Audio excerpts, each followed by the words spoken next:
দেখেন একটা অদ্ভুত খেলা হাউলির আসে। এই পাইপটার মধ্যে দৌড়ে 100 সেকেন্ড থাকা লাগবে। এই পাইপের দুই সাইডে বেয়ারিং লাগানো আছে, যখন আত্রা ঘাইমা যায় তাই ওইখানে আর থাকতে পারে না। যার প্র্যাকটিস নাই, যার এক্সারসাইজ নাই, তারা সম্ভবত পারবো না।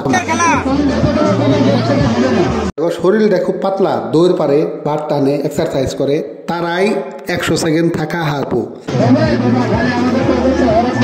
ধরেন বাইরে থেকে দেখলেন যে এটা আমি পারমু, 100 টাকার বিনিময়ে হয়তো 1000 টাকার কিংবা বস্তু দিবা নিছে, কিন্তু যাইয়া পারবেন না। হায়েস্ট 30 সেকেন্ড বা 35 সেকেন্ড পারবেন।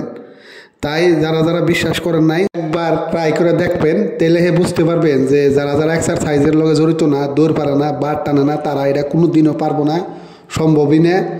দেখেন রফি ব্লকের জড়িয়তে, পারলে রফি ব্লকটা শেয়ার করে বেলেগকেও দেখাই দেন, আর পারলে রফি ব্লকটা ফলো করে রাখবেন।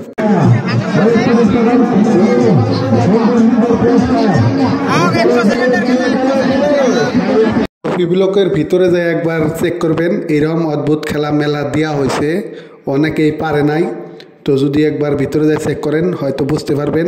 তাই যারা যারা রফি ব্লক দেখতেছেন, পারলে রফি ব্লক একবার শেয়ার করেন। মানুষটা কিন্তু 45 সেকেন্ড থাকার পরে আর পারলো না, কারণ তার প্র্যাকটিস নাই, তার এক্সারসাইজ নাই, সেজন্য পারলো না। কিন্তু মানুষটা দেখতে পাতলা দেখা যায়, তাই সবাই পারবো না। দেখতে থাকেন রফি ব্লক।